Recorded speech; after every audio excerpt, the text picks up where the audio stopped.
Hi there, my name is Cynthia Veronica, and welcome to my very first story time. So grab some tea or some coffee and let's just dive right in. So for those of you who are joining me for the first time, I have two children. I have a 3-year-old daughter named Samantha and a 5-year-old son named Sebastian. And Sebastian just happens to have achondroplasia, which is the most common form of dwarfism. For my first story time, I thought, what better way to start than to talk about the time that I was in the doctor's office finding out for the first time that my son had achondroplasia. So I've told the story very briefly before. I think it was actually in my first video that I uploaded on this channel. But for this story time, I basically want to talk to you about what the doctor said versus what I think the doctor should have said on that day. So I was about in the middle of my pregnancy. I think I was just a little over 20 weeks pregnant at that time. And I basically went to my OBGYN for a routine checkup. And so during the routine checkup, the ultrasound technician was doing the ultrasound and she was taking some measurements. And I remember that appointment, it was just taking so long. She was taking a long time, but I didn't think much of it. I was just really enjoying seeing my baby on the monitor. And I remember at one point she said to me, "Do you know the gender of the baby?" And I said, "Yes, it's a boy." And at that moment, Sebastian did a somersault, and I could see on the ultrasound screen that when he was doing the somersault, you could actually see all his business. So it was kind of funny.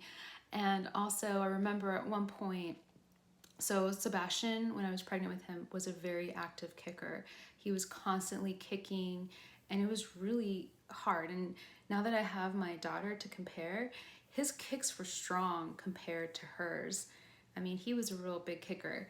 And I remember at one point he kicked really hard during the ultrasound, and the ultrasound technician, she was holding, I don't know what it's called, I think it's a Doppler, that thing that they put on your belly to measure the baby and to see him on the screen, but she had it on while the baby kicked, and she was like, "Whoa, I really felt that." So it was just kind of a really fun appointment overall at that point in time. So while she was doing the ultrasound, she was taking measurements, and she was also taking screenshots and printouts. And at one point I remember her saying, "Okay, let me show these printouts and measurements to the doctor. Wait right here." And it took a while. She came back maybe after 10 minutes or so, and I had already gotten, dressed and just gotten my stuff, gotten ready to leave, because at that point I thought the doctor's probably going to come in, talk to me for a minute, and then I'll be on my way. But instead she said, "The doctor wants me to take more measurements." And I, again, didn't think much of it. And I just said, "Okay." And then, she started measuring his head, measuring his limbs, and writing down those measurements on the ultrasound, typing them in, and then printing them out. And she said, "Wait right here. I'm gonna go show these to the doctor." So I just started waiting and waiting, and I just remember thinking, "Oh my gosh, this is taking forever. I'm just gonna leave." And just as I was gathering all my things to get ready to leave, the doctor finally walked in. And I remember she looked at me and she said, "I think your baby has achondroplasia." And she said it with kind of a grim look on her face. It wasn't, I could tell it wasn't a good thing the way she was conveying the message. And I just remember saying, "Achon, what? What is that?" And she looked at me and she said, it's dwarfism." And I thought, okay. And I remember just kind of gasping, like, what? I didn't know how to react. And so I started asking her questions. I remember my first question that I asked her was, "Is his intelligence going to be affected at all by any of this?" And right away she said, "No, his intelligence will not be affected by this in any way." And I said, "Okay, good." And I started asking her more questions about it. And, I wanted to know things like, how did this happen? I wanted to know, because because Sebastian's dad and I are both average height, so I hadn't heard about achondroplasia before. I didn't know anyone really with achondroplasia. And so I didn't know how it happened. So I asked her all of these questions about it. And some of the questions she could answer and others she couldn't. I wanted to know more about the medical aspects of it, and is he going to need special medical care? And I remember she couldn't answer a lot of the questions. But once I was done asking questions, and she said to me, do you want to terminate the pregnancy? And I was shocked by that. I was stunned. And I said to her, what do you mean? You couldn't even answer all of my questions. How can you even ask me that?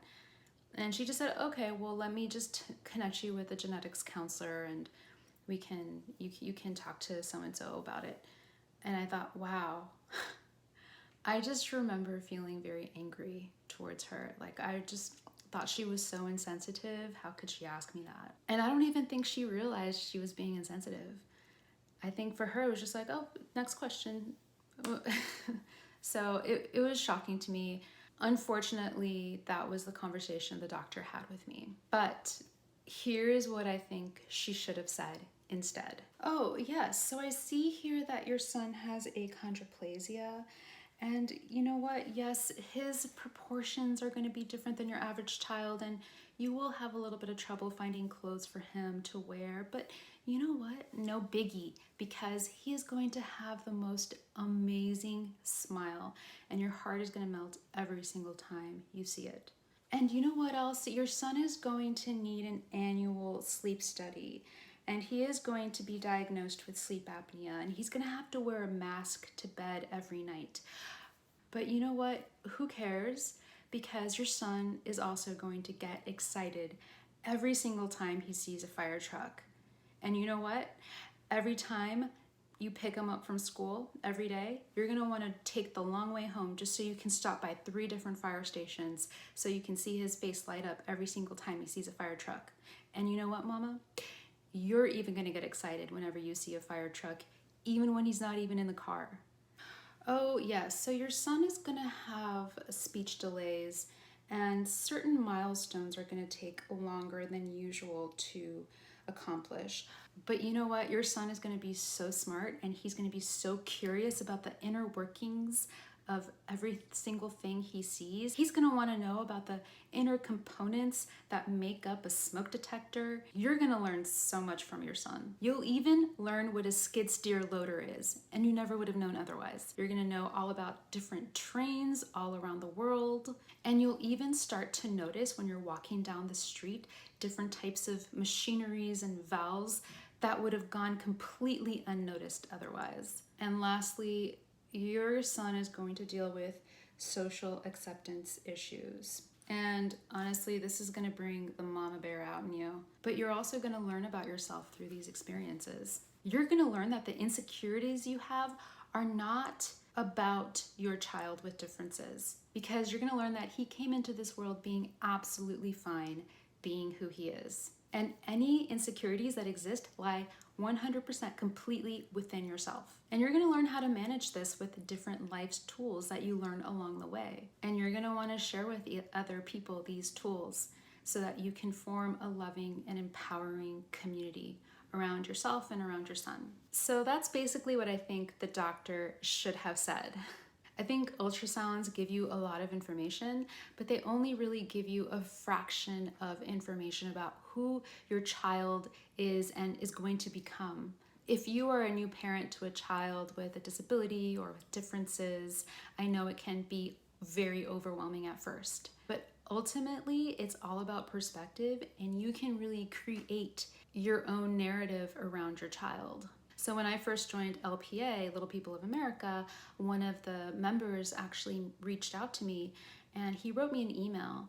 And I remember it, I still have an email, and he said, "Oh, hi, I just heard that you gave birth to a child with achondroplasia.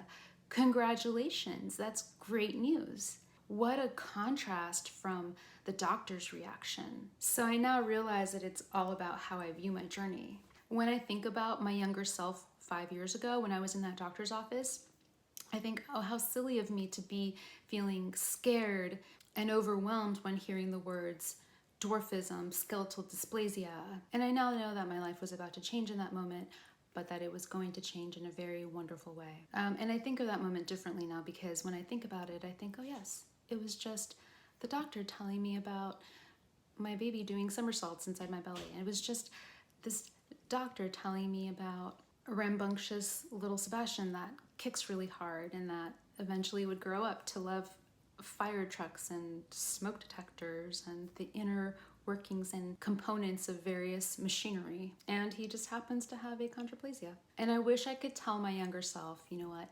everything is going to be fine.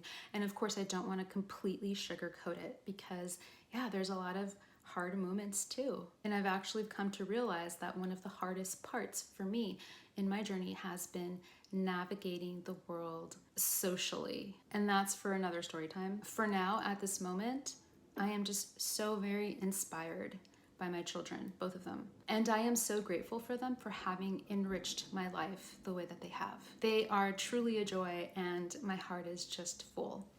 So thank you so much for listening, and I will catch you in the next video. Bye for now.